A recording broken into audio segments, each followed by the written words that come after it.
इस धरती के करोड़ों लोग साधना के मार्ग पर चल रहे हैं और स्वाभाविक है कि उन्हें कुछ न कुछ तो मिलता ही है। जो तमाम लोग अपना समय साधना में लगा रहे हैं, सत्य ही कहा जाता है कि साधना में शक्ति है, लेकिन इस शक्ति का अनुभव मात्र साधक ही कर सकता है। श्री गुरु चरण सरोज रज निज मन मुकुर सुधारी, बरनऊ रघुबीर बिमल जसु जोदायक फल चारी। दोस्तों, ये सच्ची घटना भी एक पूर्वकालिक पेशेवर पंडित जी से संबंधित है। पंडित जी भगवान श्री बजरंगबली के बहुत ही असीम परम भक्त थे। प्रतिदिन पूजा पाठ के कार्य से ही वो अपने घर का पालन पोषण किया करते थे। भगवान श्री बजरंगबली की भी इतनी कृपा थी कि उनके घर में हमेशा खुशहाली बनी रहती थी। बात तब की है जब एक सेठ के लड़के को हत्या के आरोप में जिला न्यायालय द्वारा फांसी की सजा सुनाई गई, मगर उन सेठ को लगता था कि उनका लड़का निर्दोष है और इसी कारण वह रोते रोते पंडित जी की शरण में पहुंचे। लेकिन दुर्भाग्यवश उस लड़के को तब तक सजा सुना दी गई थी। पंडित जी के शरण में पहुंचकर उस सेठ ने पंडित जी के पैर पकड़कर उनसे मदद की गुहार लगाई। पंडित जी ने कहा, मैं तो सिर्फ बजरंगबली से प्रार्थना कर सकता हूँ कि आपका पुत्र जल्द ही घर आ जाए, और हाँ, यदि आपका पुत्र वाकई निर्दोष है तो आपका पुत्र 1 महीने में घर आ जाएगा। उनकी वाणी में कुछ जादू सा था और उनकी वाणी हमेशा की तरह सत्य हुई। बजरंगबली के चमत्कार से 30वें दिन यानी कि महीने के अंत तक शाम को लगभग 6 बजे सेठ जी पंडित जी को खुशखबरी सुनाने आते हैं कि उनके पुत्र को हाईकोर्ट से जमानत पर रिहा करने का आदेश मिल गया है। सेठ जी का पुत्र 1 महीने के अंदर ही बरी कर दिया गया। दोस्तों, इन्हीं पंडित जी का एक पुत्र था जिसका नाम था सियाराम। वह बीएससी का छात्र था, मेडिकल परीक्षा की तैयारी कर रहा था। एक दिन सियाराम अपने पिता से कह बैठे, पापा, आप ये नाटक कब तक करते रहेंगे? आप जनता को इस तरह कब तक मूर्ख बनाते रहेंगे?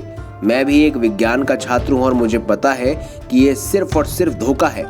पिता अपने पुत्र के मुंह से ऐसी बात सुनकर सख्ते में आ गए थे। जिस पंडिताई से उन्होंने पूरे जीवन भर अपनी सारी गृहस्थी चलाई, उसके बारे में आज उनका पुत्र उन्हें खरी खोटी सुना रहा था।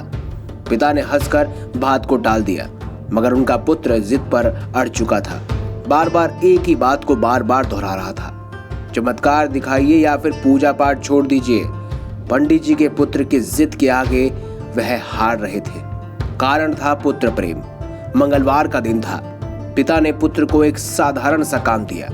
उन्होंने पुत्र को 11 दिन तक नहा धोकर स्वच्छ वस्त्र पहनकर प्रति रात्रि 11 बजे हनुमान जी की प्रतिमा के सामने सरसों के तेल का दीपक जलाकर रामचरितमानस के सुंदरकांड का पाठ और पूरा सुंदरकांड नित्य समाप्त करने को कहा और हिदायत दी, चाहे कुछ भी हो जाए, आसन से नहीं उठना।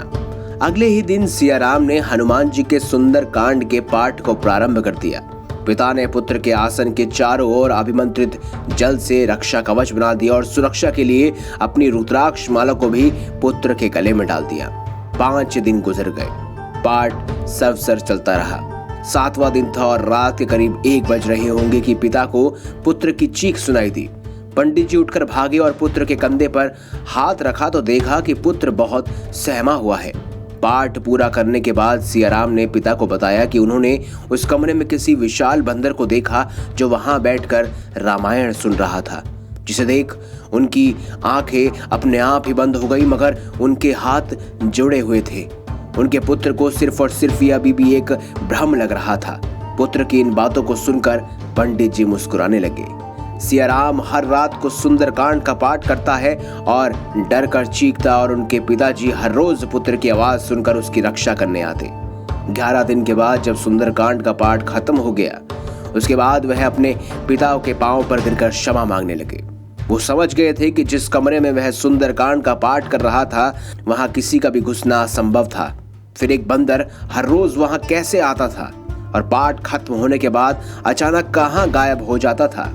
इस अद्भुत घटना ने सियाराम को पूरी तरह से बदल दिया था, क्योंकि वह समझ गया था कि वह कोई मामूली बंदर नहीं था, बल्कि स्वयं हनुमान जी ही थे, जो हर रोज प्रभु की कथा सुनने आते थे और कथा समाप्ति के बाद अचानक ही अदृश्य हो जाते थे। आज तक ऐसी कोई जगह नहीं है जहां प्रभु राम का पाठ चल रहा हो और राम भक्त हनुमान वहां ना पहुंचे। दोस्तों, वो उनके परम भक्त हैं। वो इस कलयुग के खत्म होने तक यहाँ इस धरती पर विराजित रहेंगे और आपके समस्त पापों को पल भर में दूर कर देंगे। वही है सर्वश्रेष्ठ बजरंग बली। तो दोस्तों, इसीलिए कमेंट बॉक्स में एक बार सच्ची श्रद्धा के साथ जय श्री राम जय बजरंग बली अवश्य लिखें। वीडियो अगर अच्छी लगी है तो लाइक करें, चैनल को सब्सक्राइब करें और ज्यादा से ज्यादा शेयर करें ताकि हर घर हर कोने तक ये बात पहुंच सके कि सुंदर कांड का पाठ या हनुमान चालीसा का पाठ करने से निरंतर आपको हनुमान जी की प्राप्ति होती है। हनुमान जी आपको दर्शन देते हैं और आपके सारे दुखों को हर लेते हैं, आपकी मन की पीड़ाओं को गायब कर देते हैं।